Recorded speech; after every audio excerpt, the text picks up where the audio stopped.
Hello, c'est HR, votre chroniqueur. Alors aujourd'hui, je viens de découvrir le film Kingdom of War.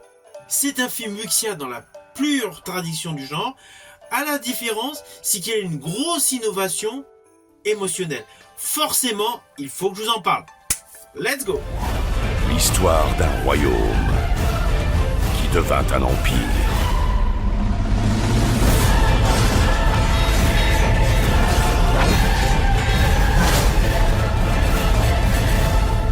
Kingdom of War. Tout d'abord, sachez que ce film, je l'ai découvert grâce à un Blu-ray. Ce support physique est l'un des moyens qui vous permettra de le découvrir.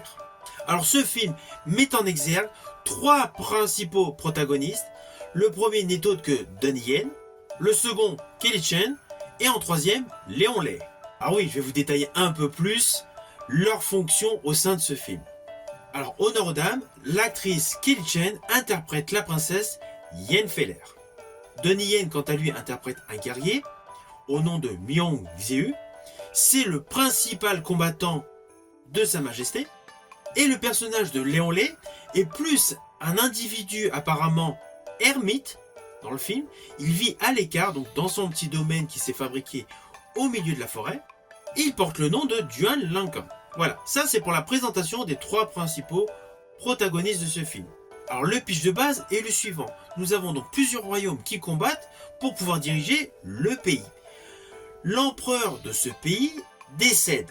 Alors oui, c'est au tout début du film, vous allez comprendre, certes il a pris une flèche à la suite d'un combat, mais son neveu a fini le travail. À la mort de celui-ci, donc de l'empereur, la princesse Yen devient impératrice. Et c'est là que débute réellement l'histoire de ce film. Bien évidemment, elle, ça ne l'intéresse pas. Il y a son cousin qui veut prendre le pouvoir par tous les moyens. Et il y a le personnage que j'ai précité qui vit en ermite, qui va intervenir dans cette histoire. Alors le film est extrêmement beau. La grande particularité de ce film wuxia, ce sont les moments d'émotion. Alors oui, il y a Donnie Yen dans le film. Oui, Donnie Yen a un rôle prépondérant. Mais Donnie Yen n'est pas comme à l'accoutumée dans ses films.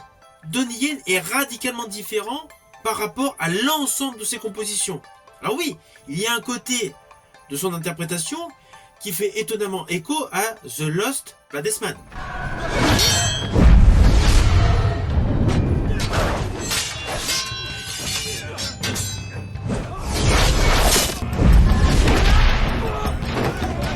Et ces prouesses d'arts martiaux, ces prouesses de chorégraphie ne sont pas mis en avant dans ce film. Il en fait, certes, mais c'est plus sporadique. Là, ce qui est mis en avant dans ce film, c'est le rôle de la princesse Yen, qui a énormément d'émotions.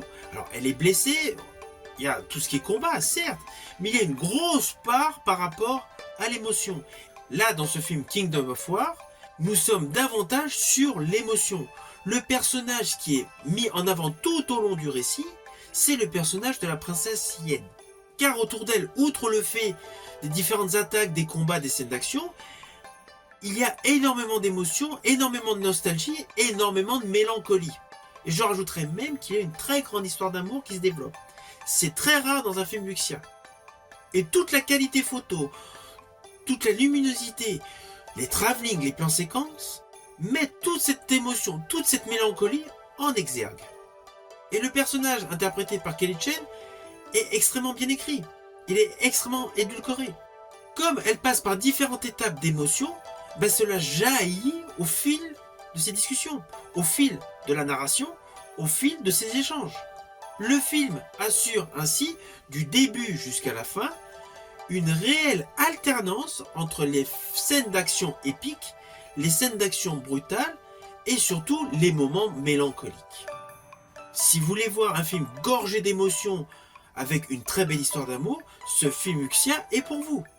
Et même pour ceux qui ne sont pas aficionados d'histoire romantique, ce film est parfaitement adapté.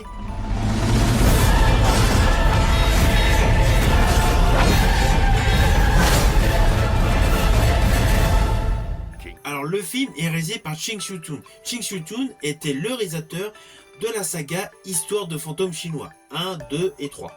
Sa filmographie avait débuté en 1982 et dans tous ses films, il y avait toujours un côté émotion, un côté mélancolie qui se dégageait. Et dans ce film, une nouvelle fois, ça se retrouve. Sauf que selon moi, ce film est sa plus belle réalisation. On dirait que l'ensemble des images sont parfaitement léchées. Ce film Kingdom of War a le mérite d'être un parfait mélange entre l'action et la mélancolie.